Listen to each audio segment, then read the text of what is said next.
All right, my brother. Great to see you, man. Great to see you. Great to see you too, man. Great to see you. So when was the last time? I think it was in Rome, right? Well, that last time we hung out was in Rome. Yeah, it's crazy Yeah. time. You know, we have to meet. You're in Brazil. I'm in the US, and we have to meet in Europe, right? Exactly. In Rome. In Rome. Yeah.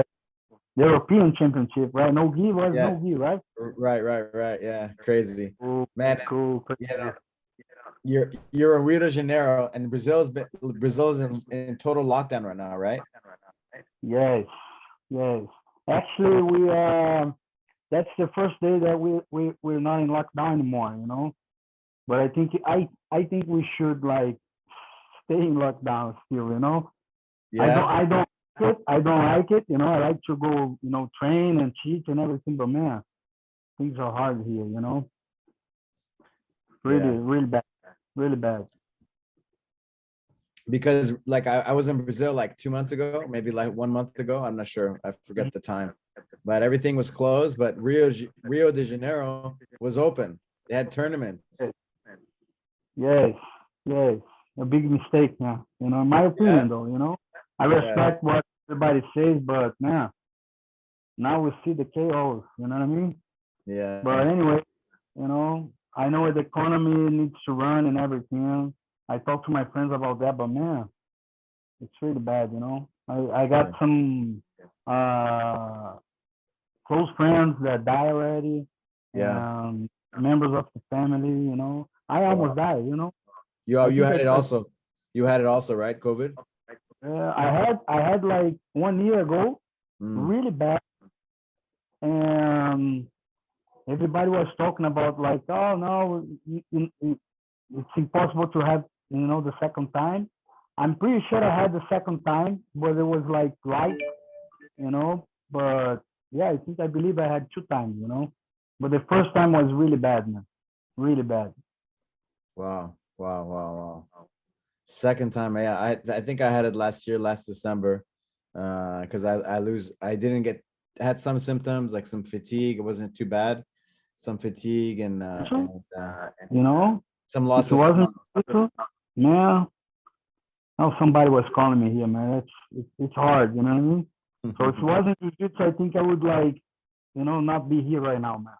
Yeah, the You know, mindset, huh? yeah, I had to really control that, you know, really bad, man, really bad. Yeah, Even like I was even like watching Dixon's video about the breathing, you know, yeah, it was amazing, yeah. amazing how you can control our mind, you know what I mean? It's all about the breath, huh? The breath and Uh the mindset that gives you. huh. Yeah, Mhm. yeah. Man, it's good to see you, and it's crazy times, right? But it's good to see you. Like I know it's on Zoom, but you know, you have a deep history here in Los Angeles. I'm in your old neighborhood now, kind of in a way. You know, it's so Cool. funny. I used to live in New Mexico. You know, it's so funny. Or we triangulate. You know, and now you're Uh back huh. in Rio de Janeiro. Can you talk to me? How did you start doing jiu-jitsu? What was the process for you? How was the process to start doing jiu-jitsu? How did you start doing jiu-jitsu? Man, I started doing jiu-jitsu. I was 12 years old, you know, and I used to be a very hyper boy, you know what I mean? And I used to do karate. So when I moved to Baja, I used to live in North, you know, like far from here. So I moved to Baja, and all my friends did jiu-jitsu, you know, and I was the karate boy. You know, nothing against karate, but you know, I was like getting my ass kicked by my friends, and and one day I got in a fight in the school. That's a funny story, man. I got in a fight in the school. I kind of hit the guy first, you know, but then he took me down, man. And we roll on the floor. The guy didn't know much jiu-jitsu, but he knew how to take down and all that stuff. Yeah. And then they break the, you know, they break us apart. Mhm. And Gordinho, Rafael Gordinho, you know Gordinho, black belt Gordinho. Yeah, of course. He came to me and says, "Man, you know what? You like to fight? I'm gonna help you, man. Come with me like later at the academy." And that's how I start. I actually start at the Grace Academy. You know, I Ah, was I got yellow belt and orange belt with Riga Machado. Riga Machado Wow.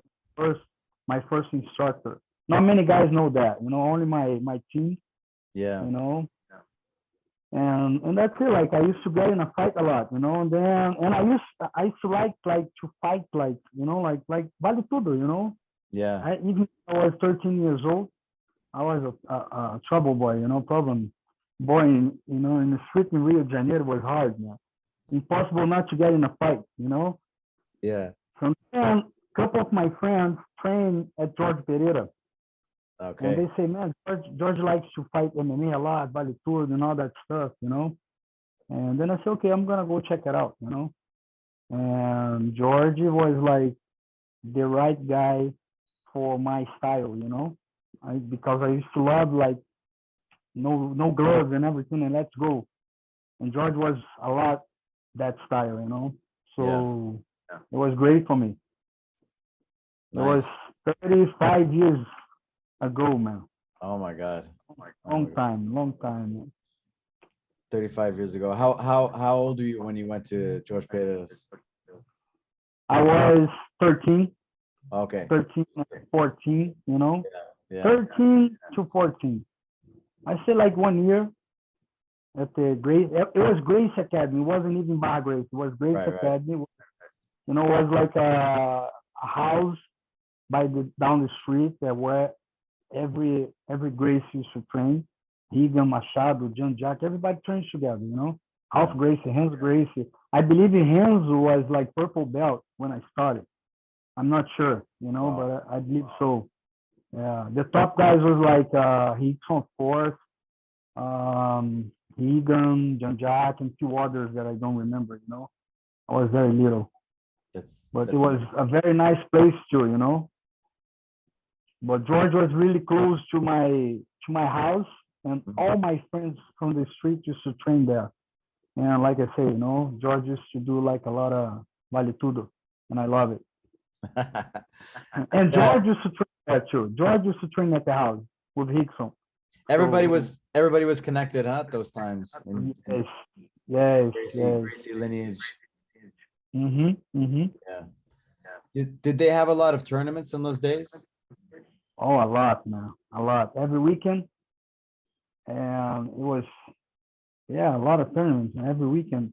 Every weekend you have a tournament that used to go, But in those days, when you were a kid? Yes, yellow belts. Yeah. Wow. Even that you have only yellow belts to fight, you used to fight white belt against yellow belt, Or sometimes you used to fight like orange belt against green belt. All belts together, It was hard because if I lose to a white belt, George would kill me, man.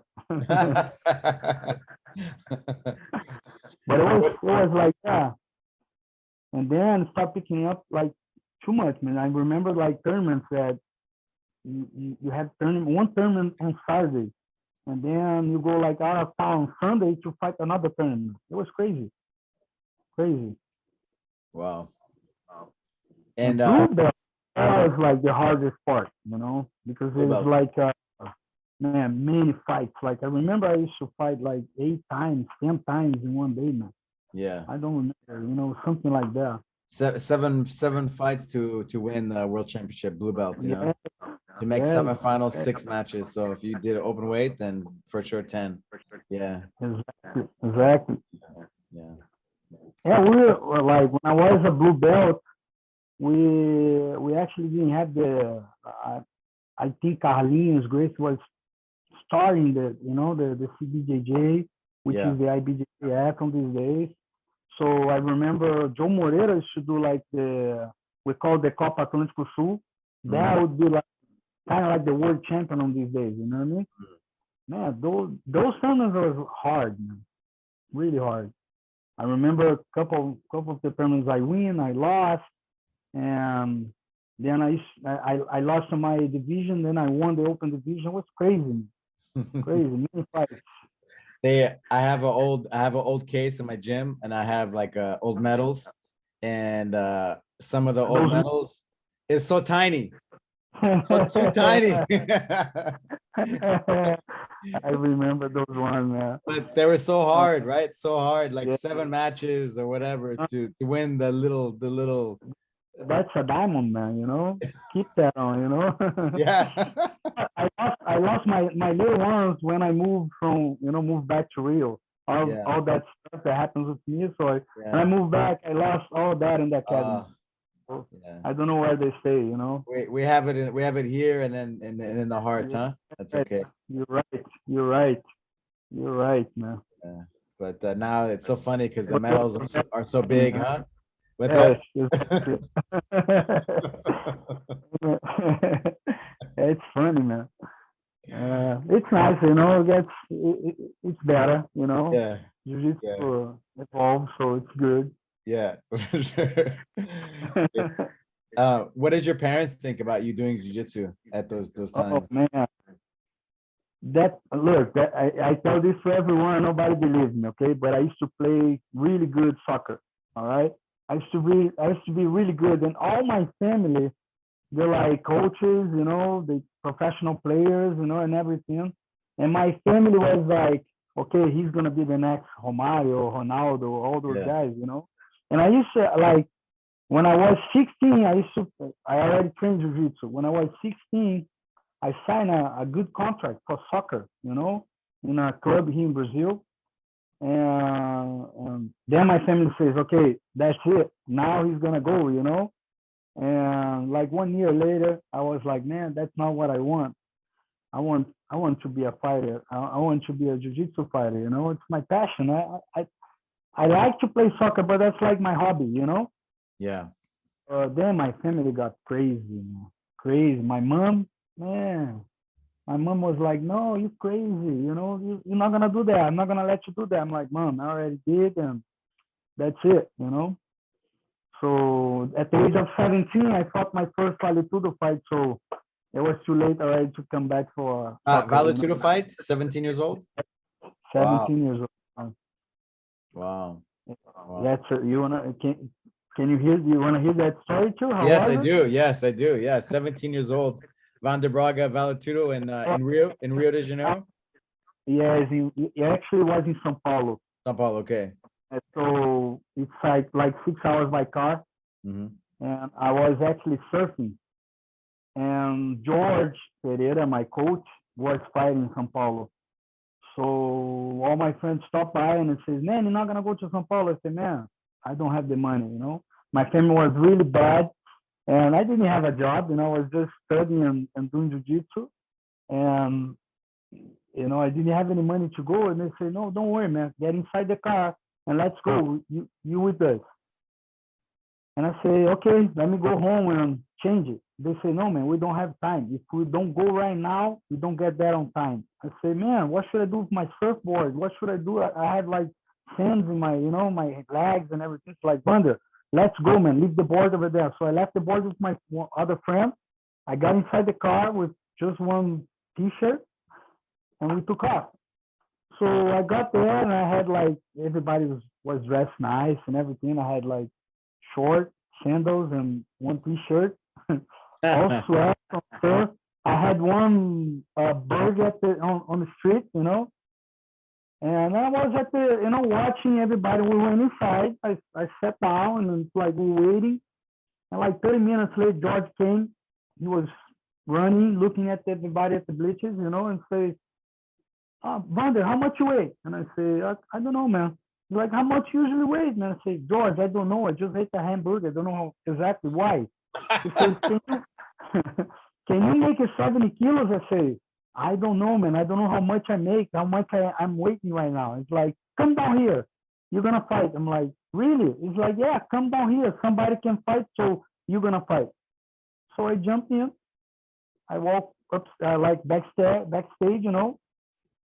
I weighed in like 72 and a half, 73, almost 73, 72 and 800 grams. And they say, no, you got to lose weight. I'm like, fuck, man, I have to lose weight. Then I start like jump roll. I put some jackets. They brought some towels and jackets, and I put it on. I start jump roll, run around. And then I went to like 70.5. They say, okay, he's okay. George was like Georgian Macaco was like putting a lot of pressure, like, oh, he's all right, man. He's losing weight. He's helping the tournament. Let him fight. And then like 10 minutes later, when I saw, I was like inside the ring. All the crowd was like, man, I believe it was like 15,000 people screaming, Jiu-Jitsu, Jiu-Jitsu. And I said, man, way. Yeah. And then the good part is, then the referee comes and says, because they didn't have any checkup, like, oh, let me check you out, So you just walk in. It was 3 fights in one night. So the referee comes to me and says, oh, where's your mouthpiece? I say, I don't have a mouthpiece. Oh, where's your, your protection? I say, man, I don't have it. And he says, no, you cannot fight. I say, man, how can I cannot fight, man? I'm already inside. I'm already up here. And then they start arguing. George says, man, he doesn't care. If he breaks something, don't worry about it. And then that's it. I did 3 fights in one night without mouthpiece. And so I fought like one boxer guy, and one Muay Thai, and at the end was the final was against black belt from Jiu-Jitsu black belt from São Paulo, and I won. And that's how I start my VALE TUDO MMA career. That's crazy. Wow, I had no idea. I know you were like a OG MMA, VALE TUDO MMA, Jiu-Jitsu like legend. Like from teaching here many years. But I didn't. At 17 years old, I didn't know that. Yeah, he put you to do 3 fights in one night in the early days, right? Exactly. And the other part was when my family found out. Oh my God! Tell me, because it was in sport TV. So okay, it was live, but not many people had it, right? Yeah. So 2 weeks later, I was in Rio De Janeiro with my family, and it was like my grandma's birthday. So we went to a restaurant. Oh my God! They had this little TV, man, in the corner, and they start putting the fights on. And when I look up, I say, man, that's my fight, And then my mom looked, my grandma looked, and my grandma started passing, like feeling bad and start like, oh my goodness, I'm gonna pass out, and you fighting, and they see me like punching the guy. The guy tried to punch me and everything. It was a mess, man. It was a mess, From soccer player to a VALE TUDO fighter, So, but after a while, they got used to it. They saw that was my passion. Yeah. And my mom supported me a lot. Yeah. It took her like, I believe, 1 year for her to like, okay, that's what he wants. That's what he's gonna do it. Why do you think? Why do you think she started to support? Of course. Why do you think she started to support? And see that it's good for you. Because she realized that I wasn't gonna give up on that. And my mom, she had like, I believe my mom like had her dream, which is not my dream. You know what I mean? And that's I took that experience from my kids too. Like I had 2 kids that, of course I had dreams about it. I had dreams about my daughter and my son being UFC fighting and all that stuff. But it's my dream. It's not their dreams. So I believe she realized that, and she says, you know what, I'm gonna let him live his dreams. And here I am, man. And I'm glad she did that, because I love what I do, man. Yeah. A lot of people live other people's lives, right? Other people's dreams. Yes. And then they're older and they have regrets, right? They live someone else's life. Exactly. Like my mom, she has like a big realtor company here in Rio, right? And she loves what she does. I was telling her, I said, Mom, see, it took you longer, but you understood where I want to be, I'm glad, and I'm really glad she understood that, Yeah. You're what's your ethnic background? Are you Italian, Lebanese? You have like a mixture, right? Everybody asks me that, man. Yeah. But no, I'm only Brazilian, It's funny you say that, man, because I have like affiliate schools in Italy and Lebanon, right? Mm-hmm. And every time every time I'm in Italy, they don't ask me nothing because they think I'm already Italian. They come to me and speak Italian, you know, and everyone says, "Man, you look Italian, you know, you don't look Yeah, you look Brazilian." Italian. You look And Italian. and every time I go to Lebanon, you know, they start speaking Arabic or Lebanese with me, you know, and I'm like, come on, man, don't worry, don't start because I'm Brazilian, you know. And I'm like, really, man, you look Lebanese. I'm like, cool, man, you know, but no, I'm Brazilian. Yeah, it's funny. Everybody says that. But I'm what's glad, that? you know. What's the Yeah, ethnicity? What you know? Do you know the ethnicity, like the yeah, background? I had part of my father from Portugal. Mm. All right. My grandma from my mother, my grandma says we have a part from Italy, you know, but I really don't know yet. I really never check on that. You know what I mean? Yeah. But from Portugal, yeah, I know for sure. Mhm. For sure. You know, Interesting. from Yeah. Italy, you know, I don't know.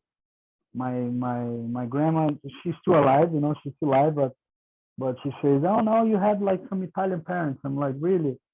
Okay, and we talk about it, but she's old, you know, and I don't go into that with her a lot. Nice, But man. every time I go to Italy, she says, "Man, you had some family over there." I'm like, "All right, grandma, all right." How old are you when you knew or you made a decision to like I want to do this for my life, jujitsu? How Jiu-jitsu. yeah.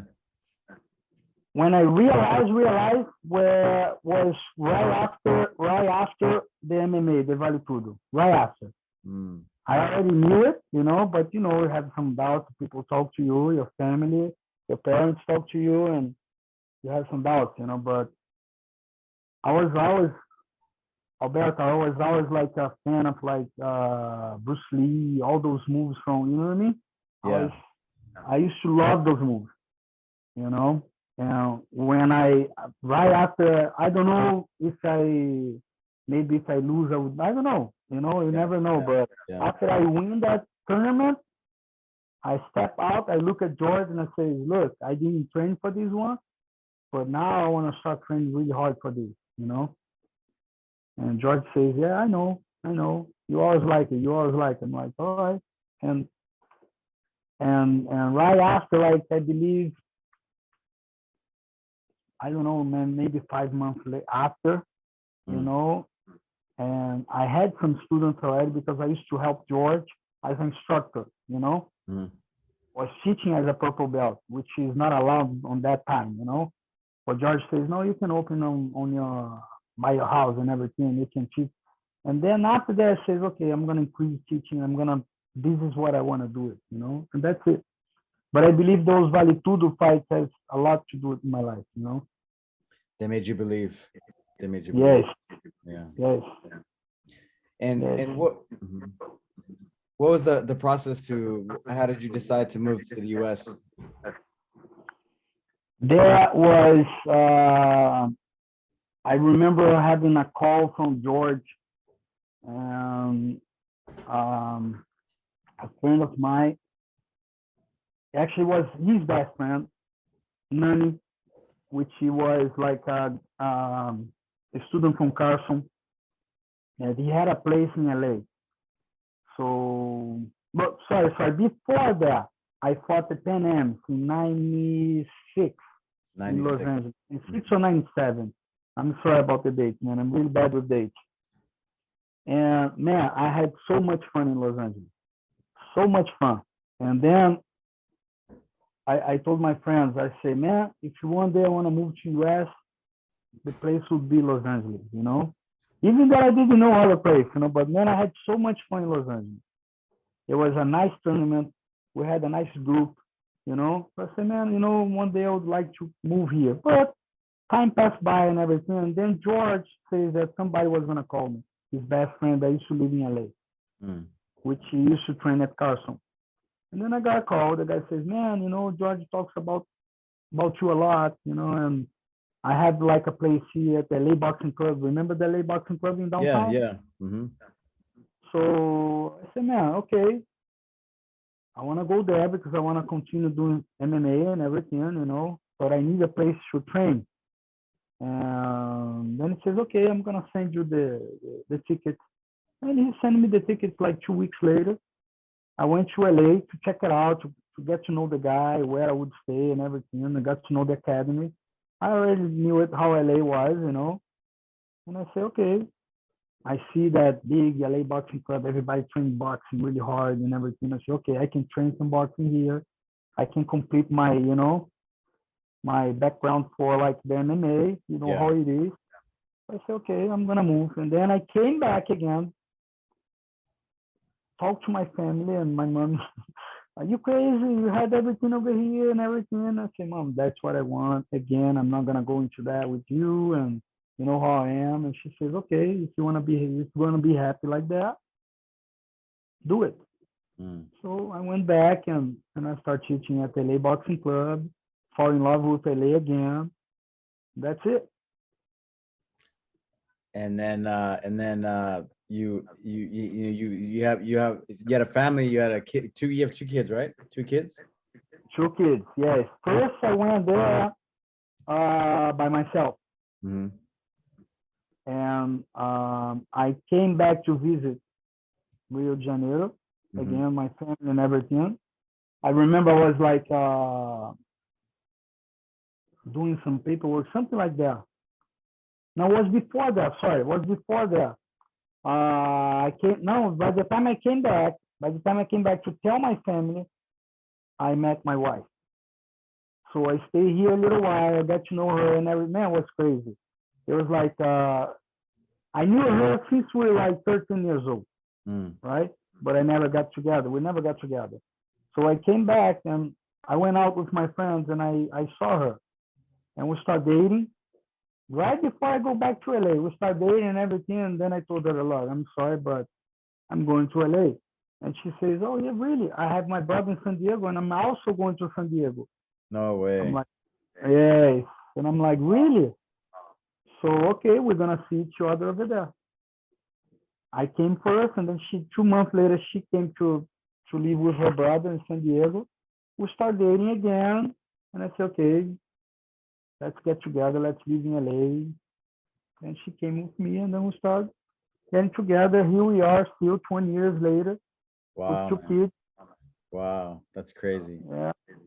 So what happened? You came back, and where did you go? Like, because I remember you were in a few different places, like a teaching and then so what did somebody do a work visa, or they didn't do the visa for you? What happened with that? I did the work visa. You want to know all that situation? Yeah. Right? It's hard for me to explain, all right? But I'm gonna try to make simple, all right? Couple of like lawyers that I talked to them after, they say, man, I cannot believe what they did with you. Okay, that was unbelievable. But anyway, I applied for my work visa. I got the work permit, the O1, the extraordinary ability. All right. So I remember that when you have the O1, you can stay like 3 years with that visa. And if you want to renew, you have to pay all that taxes again and renew that again, right?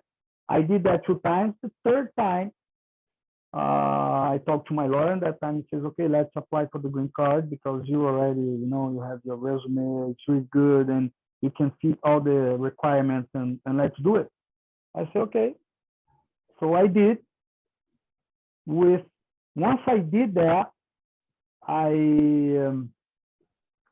I remember that I automatically lost your work permit, something like that. Like after 3 years, I applied for the green card, right? So I automatically lost my work permit.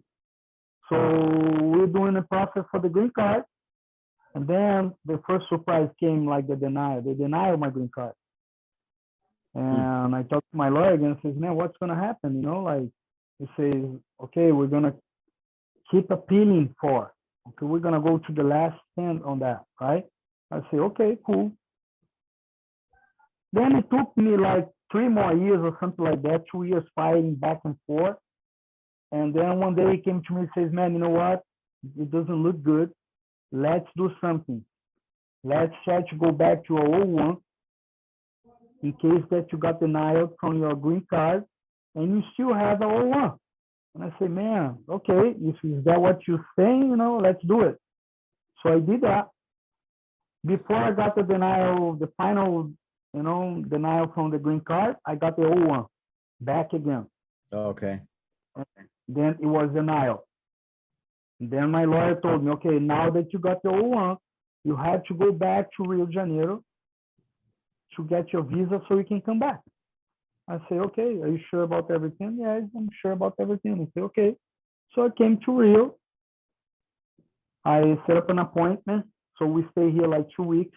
After 2 weeks, I went to the American consulate and she was looking, it was a lady, she was looking the things, look, oh, nice. So you live in LA. Oh, you have 2 kids. I'm like, yeah, my 2 kids are American, they born there. Oh, nice. What do you do over there? That conversation, the regular conversation. So then she says, okay, but let me ask you something.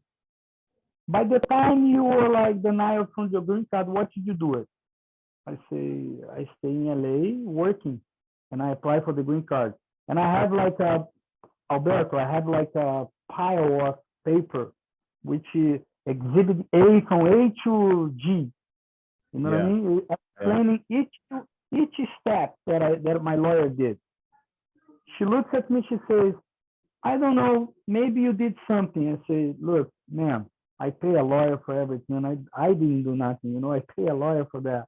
Yeah. So she said she was kind of like telling me that I did like how can I say now? Like man, it's hard. I don't know how can I say that word, but she was saying that I cheat on the paperwork. I say it's impossible to cheat on the paperwork. She says, how come you came to Brazil in 2000 something? I say, because I had the 01. Yeah, but then she was confusing a lot, and she says, you know what? You're not gonna go back. I say, why? I have the paperwork giving me the permission to work until 2014 or 19. I don't know. I don't remember. Why you not let me go back to the country where I have my business and my kids are American. They need to go back, And she says they can go. You cannot go because she says exactly this to me. The immigration in the U.S. is a mess. We know everything. They don't know nothing. I say, okay, you are telling me this, but they're giving me permission to go back to the country to work now. I have a business over there. I have everything over there. She says, no, next, please. She was like ignoring me, Oh my God. I say, ma'am, please look to this file, that explains everything. She says, I don't wanna see it. Next, please. And they literally like kick me out from that, And she says, oh, if you want, you can send like an email to the consul. Man, I send like over 100 emails to the consul. Nobody answers to me. Nobody replies. Nothing. Because we know it doesn't work like that. Yeah. 3 months later, then my lawyer says, okay, I'm gonna apply for something there. He keeps like fighting for me, And he says, you have to set up another appointment with another person and try to explain everything. I say, man, every time I go there, it's like more money and people don't like that, Yeah. And like they already told me, no, you cannot go. And then I keep insisting to go over there, So I say, okay, I set up another appointment. And the other guy was really nice with me, really nice guy. And he was checking all my stuff and he loves UFC. He was a fan of UFC, but he had to do his work, right? So he sees and everything. He says, man, everything is all right. Everything is cool, but there is something here saying that you're already been here and I cannot give you a visa until you get the process right. I'm like, okay, so he says, but let me do something for you. Can you keep your passport? Can you leave your passport with me and your files? And I'm gonna check over your stuff and I'll get back to you as soon as I can. I say, sure, man. Of course, I'm not leaving anyway. So I left all my stuff. I left my passport, my wife's passport. And 2 or 3 months later, I got an email from the consulate saying, come back to the consulate next Tuesday, 9 o'clock, 9 a.m. We'll review your case, so come back. So I was hoping, okay, now they saw, I was talking to my wife, I think now we're gonna go, okay, it was a big mistake, you know. I went there, I talked to the guy, he looks at me and says, man, I check everything else, everything is cool. I don't see any problems here. But I cannot pass, I cannot go over her decision. You know, only the council can review your decision and give you the permission to go back to US. So I left with that, you know. They say that, what they say is like, the day that I got denied, I had like 1 week to leave the country. Otherwise, I would stay illegal in America. Right. But as soon as I got denied, I already had my O1 working. So I wasn't illegal in the country. So, and that confusion between them fucked up my life. You know what I mean? Yeah. So that's it. I don't know if I explained well, you know, but that's what they told me. That's what I heard from a couple lawyers, you know, and that's it. Yeah, I heard. So just a big like mix up, and it's just terrible because you were here for so many years doing good work. You had many black belts. Like I spoke to Rudy Fishman, and he told me he started, you know, guy, man. Yeah, he has, you know, he's been going through the brain things, you know, brain cancer. And so your name brought up. I was like, oh man, I haven't talked to Rhonda forever. You know, it's probably like, I don't know, the last time we spoke, like maybe 6-7 years ago, right? When we saw each other in Europe. But I was always like curious what happened, you know. And you had a big career. You were like undefeated. You were like one of the top lightweights, you know, like representing jiu-jitsu, and you had the roots from way back in the VALE TUDO days. That contract with UFC in my hand. Yeah. And they hold me for a long time because they need to go back and fight, right? Yeah. And man, after like, I don't know, 9 months here in Rio, I was fighting hard to go back. After 9 months, I received an email from the UFC, released me from the contract because, you know, I could not go back to fight and all that stuff. And man, it was frustration, man. But, you know, again, if it wasn't jiu-jitsu, I don't know, man. Yeah, you had about like top guys. Gonzaga, I remember we fought on the same card. Gonzaga, we fought for the Gonzaga was one of your guys. Like you had so many good black belts too, you know. It was crazy, you know, crazy. Just the situation. Great black belts coming up, man. Like Mike Conchera was fighting in VALE TUDO too, MMA. Peter Han. I got some good guys, man. They're like growing and everything, you know. But it's cool, man. I try to think for a long time. Alberto, I'll tell you this: like for 9 months straight, I had like how can I say? You know, that I used to tell my friends, "Fuck that, man! You don't have this." You know, like you got down, depressed. Yeah. I had depression for 9 months. Yeah. I remember one day, man, I forgot to pick up my son in school after I watched one of the commentators of the Gonzaga fight. He was like, "Oh, he's a black belt from Braga, and a great jiu-jitsu player." And I got so depressed watching that. Yeah. And I forgot my kid in school, and then my wife was like, "Look, enough. Let's, you know, start all over. Let's start over. Let's, you know, you are a fighter or not, you know." And then I said, "Man, it's time for me to get back on my feet again, you know." But it was hard, man. It was hard, you know. I'm not ashamed to say that. It was really hard. I bet. You had your life. You had a house here too, right? You owned a house? Yeah. I bought I got cars, my friends in LA, good friends in LA, my students, which for me is like family too, you know. Yeah. I couldn't even say goodbye to anyone. Yeah. You know? Remember that. Yeah. I But think anyway, I man. think we were supposed to even fight. Do you remember that?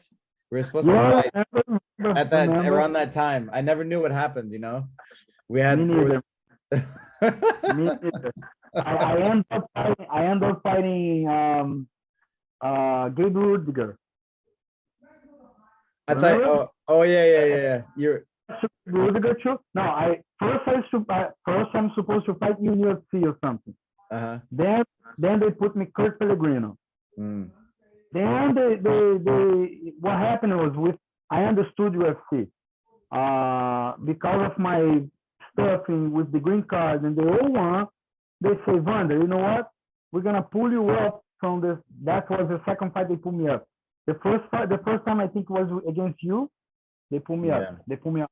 No, they pull me out and say, no, you have to take care of your visa. I say, man, but my visa is okay. I already have the O1 and I want to fight, man, you know? And then they say, okay, you're going to fight Kurt Pellegrino. And they put me on the card. They announced. All my students bought it. Tickets to Las Vegas. I say, man, you know, like exactly, I think 10 days before the fight, I got a message from them saying, oh, you out from UFC because the lawyer from UFC says that, you know, it's very dangerous. We put you to fight right now. You need to take care of your visa situation. I'm like, man, I can't believe it, you know. Then when it was like, you know, UFC says, okay, if you want to fight the other tournament that you have, you can fight. And then I fought against Gabe Rudiger, which he beat me. You know, I already sent him a message. I'm mad. I'm still mad about that. because I mean, you had like how many fights at that point? Like 18 or 19, 20? 17, man. 17. And you were undefeated, which is very difficult to do, you know, and that time, you know. So it was like, you know, and you were in the UFC, you were at like UFC level. So it was you know, it was like you know, and I'm sure like whatever. One door closes, right? Another one opens. Like things are meant to be the way they are, you know. But so you know, like Gabe Rudiger, we talk a lot over the internet, you know. Yeah. Another day he posts like a picture, and I told him, nice picture. I'm gonna post that too, you know, the one he was beating me, and nothing like he's a great fighter. I admire him a lot. I always tell him, man, you're a great fighter and everything. Congrats, and I was sad, of course, because I lost. And I don't like to give excuse, and I hope it doesn't sound like the excuse, you know. He won, it was his day and everything. But I had too much shit in my head, man. Yeah. I should not take that fight. Yeah. You understand?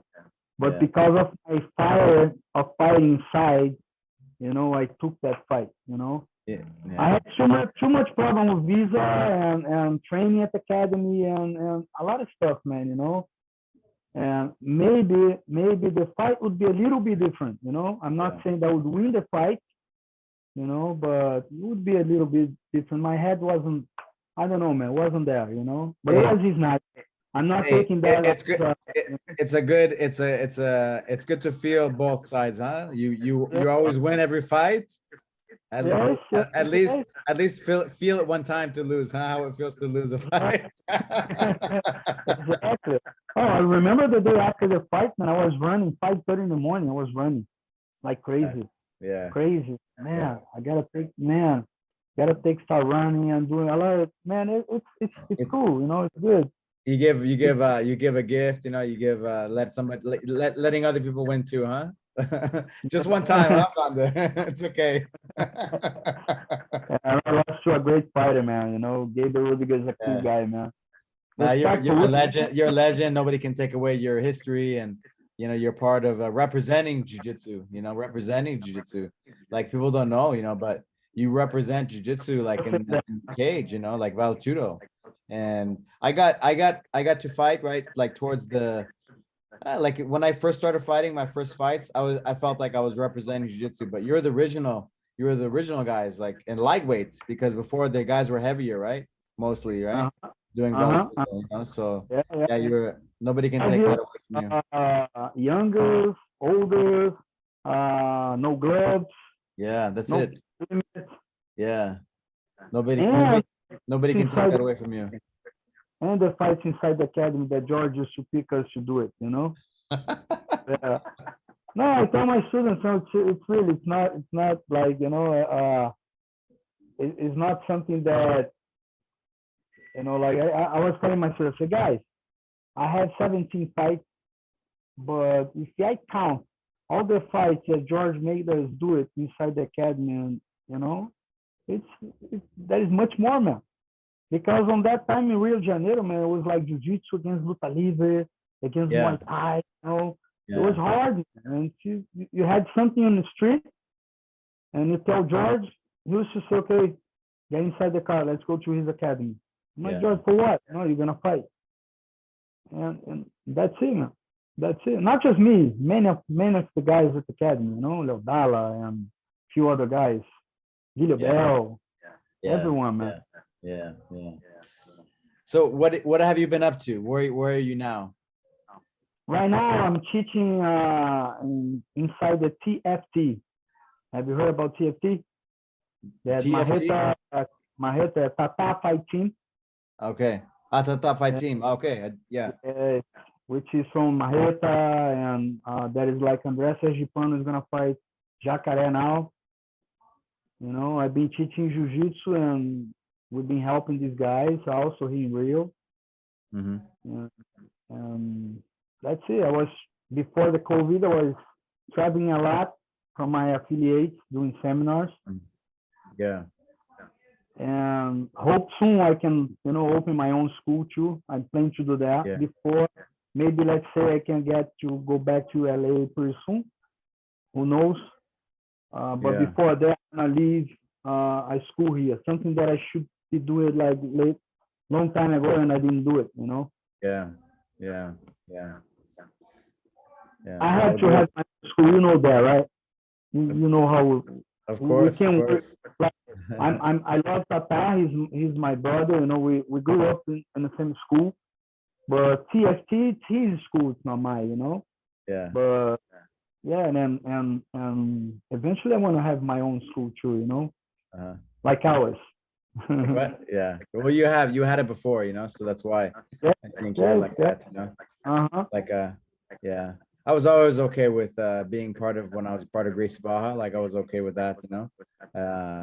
But everybody's different, and you had your school like your long time, you know, here in the US, you know, so for sure. Oh, I'm always a George Pereira. Yeah. Like when I fight tournaments, I'm a George Pereira student, you know. When I sign up, it's George Pereira. But I wanna have my own business. That's what I meant. Yeah. That's it. I can't be cheating inside somebody's business, you know. You know, for sure your place, your stature in life and jiu-jitsu in life, Sure. I love it because there is a lot of MMA guys over there, you know, big team, man. Big team, some good guys, man. Some good guys, you know. The team, I believe TFT is one of the best teams in Brazil right now for MMA, you know. Some tough guys there, man. Really tough guys. Wow. I tell my friends when we spar, I say, man, if they hit me really hard, you stop the time, you know. Please. Time is too much. That's it. He says time. That's it, man. Man, George Pereira, he did a what was it called? Heroes? Like a VALE TUDO event. Real Heroes. Yes. George, man. George has like you know, his mentality. He doesn't like MMA. He not that he doesn't like it. He loves MMA, but he doesn't like the rules of MMA. You know? He says it's two different products, MMA and VALE TUDO. So he says, I want to do my way and my rules, you know, and which I asked him, well, what is your rules? He says, there's no rules. You know, the only thing we cannot do it's like, you know, eyes and eye gouging. Yes. Because it changes everything, right? You have gloves on, and your VALE TUDO, if you can elbow the guy in the back of the head, you can do rear naked choke right away, right? Jiu-jitsu, a different animal if it's like a street rules versus MMA rules. So then he created that, and which became also a reality show. Not reality show, like it's on Fox Brazilian, something like. It became like there's like 3 episodes. It's really nice, man. Nice. Really nice. Really nice. Is it on YouTube for people to find? There is some on YouTube, I believe so. But you can, I believe, man, George can tell you better about that, but I think it's on Google too. Okay. I'm not sure. Real Heroes. Okay, I'm gonna check it out after. Because I was really nice. It tells how George starts, and there is many histories about he training others and he goes inside with some. It's a nice one, man. And then here, how he creates, why he creates the real heroes. It's really nice. Really, really nice. I think it's like they have 2 seasons and they're going for the 3rd one now. Oh wow! Wow! Wow! In Brazil, it's a huge success. It's very nice. Great. Yeah. And George is very happy. He's a what? George is very happy with that. Yeah. Nice. His samurai spirit. It's like his legacy, huh? His contribution to jiu-jitsu. Yes. You're right. You're right. What do you miss most about US, being in the US? Man, I miss all my students, my close friends from the academy, and I love it's funny because I love the parks. I love the Six Flags. I love that, man. I love that too. But most of the time I was like, going also to Mammoth Lake, and snowboarding, Big Bear. Love that, man. Miss those parts too, But the biggest part is like to teach my students in LA, my family is from LA. Jabo, Jabo, right? As the Upland Academy. Peter Ham, I love those guys. Muffle Cobos. Yeah. Missing a lot. Muffle came to Brazil. Jabo also came to Brazil 2 times. It was nice because Jabo, I told him, I said, man, you have to come to Brazil. I need to take the black belt on you. It's been like 5 years already, man. You was a brown belt. Come on. And then he came with his wife. It was really nice. I got some Lloyd students, which I don't call students no more. I call my family, Yeah. We're very tight. We talk almost every day, man. We speak every day, almost every day. That's amazing. They run like the Braga Jiu-Jitsu in US still, Yeah. They represent really well, man. They have some good students. I can't wait to go back and get to know the academy, get to know their students, Yeah. There's a will, there's a way, huh? There's a will, there's a way. But it seems like you're doing very good. Your family's good, right? Your family's good, the kids and yeah, the kids are good. My son is in LA, actually. My son just moved back to LA. Really? How old is your son now? He's with my best friend Rigo right now, and he's 18 years old. Oh my God. He's gonna go to college, and he just got a job. Just get his drive license. Everything in a month, man. The boy is flying. Wow. Yeah. What city did he go to? He's in LA. LA. Okay. Wow. Yeah. Nice. So, yeah, he got a job at the In-N-Out Burger, which, yeah, cool. And he's gonna study for law. Okay. Where is he living in Los Angeles? What area? It's like Los Angeles, Okay. I don't know, 90503, something like that. I'm not sure. Cool. So East Los Angeles, like that. Okay. How about I'll ask you after to connect us. Yeah, he's in my friend's house. Nice. Very good friend. He's treating him as a family. I'm very glad about that, and I really appreciate about that.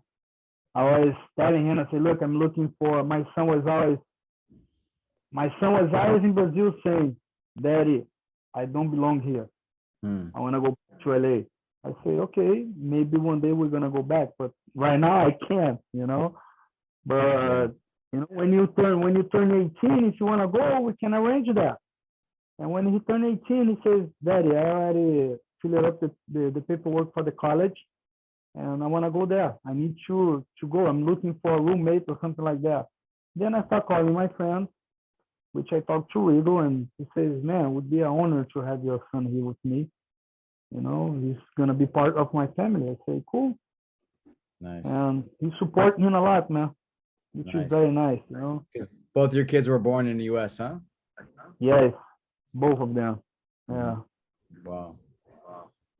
What are you most grateful for what jiu-jitsu has given you? I know there's many things, right? Many things, man. To give you to tell you one thing, Alberto, it's gonna be a, you know, like I can tell you this, okay?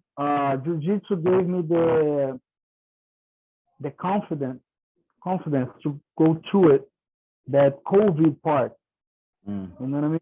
And all that stuff that happens with me. I lost my academy. I lost actually 2 academies. I lost my house, my friends.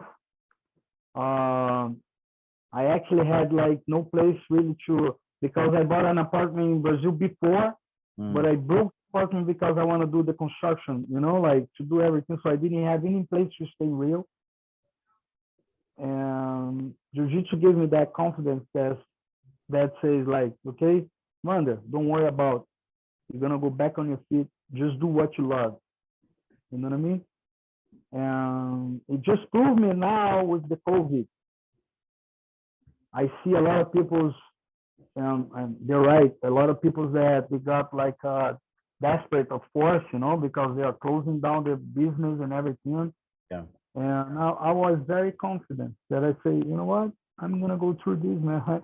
I've been, you know, so bad before. I had the confidence that, you know, I believe, like I used to say here to my friends in Rio, I say, man, I went all the way down. I don't know if it was just super down, you know, but I was really down, man, you know. And I got back to my feet, so nothing now can defeat me. Yeah. You know what I'm saying? Like that, the mind, like that's it. The mindset. Okay, I got really bad, COVID and everything, but I never lost my hope, man. Say, man, you know what? I'm gonna fight this COVID, man. I'm gonna find a way. Yes. Like yes. you're in side control on bottom with some 300-pound guy. You can't breathe, you know. But don't panic, right? I'm gonna be calm, stay calm, wait for the guy to move, and then boom, find my space and get out and get back. I remember, you know, believe me, Alberto, believe me. I had one day that I had no breathing. It was really bad. Vision. Wow. No breathing. I couldn't breathe, right? So I remember when I was sparring with my friend Tata, which he was like 100. He doesn't like when I say that, but he was 180 kilos. I don't know how to convert that in pounds.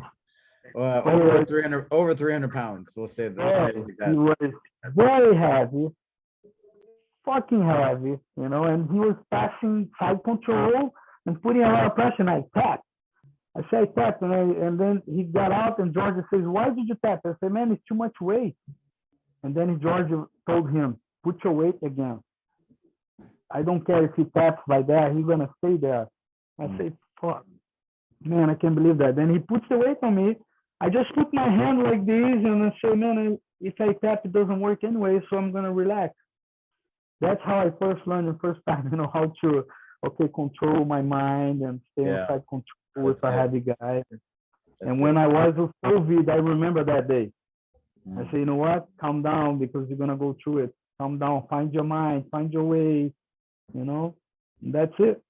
Yeah, that's it. So, you know, like right now, that's what I'm thinking about jiu-jitsu, you know, but like I say, like I could travel around, get to know people in Lebanon, get to go to people in Greece, Italy, Angola, you know, and my brothers and sisters in US, you know, so many good people, man, in my life because of jiu-jitsu. Yeah. You know? Yeah. You're I always appreciated tough guy, but big heart. Your heart. You're always you feel that when I meet you. I met you, I don't know how many years ago. It seems like forever, like lifetimes ago. But I always appreciate your heart and just the way you are, the way you carry yourself. I've always taken that with me, and I have like the like a biggest respect for you, and like your place in the history of jiu-jitsu with the VALE TUDO and just everything. It's you're amazing person, amazing jiu-jitsu person, fighter. You know, Great, man. Well, I appreciate to hear that from you because you're a legend, man. You're such a nice guy and a legend. So, man, it's things like that, to hear things like that from a great guy like you, just make me think that I did the right decision in my life. You know what I mean? Yeah. So I appreciate that, man. I appreciate that. Thanks a lot, man. Yeah. Thank you. Thank you, brother. All the best, and I hope to see you soon.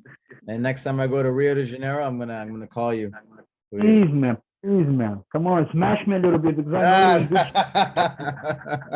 know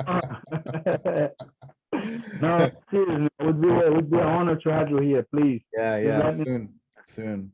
All the best, my brother. Big hug, and we talk soon. Thanks a lot, man. Talk soon, man. Thanks. Take care.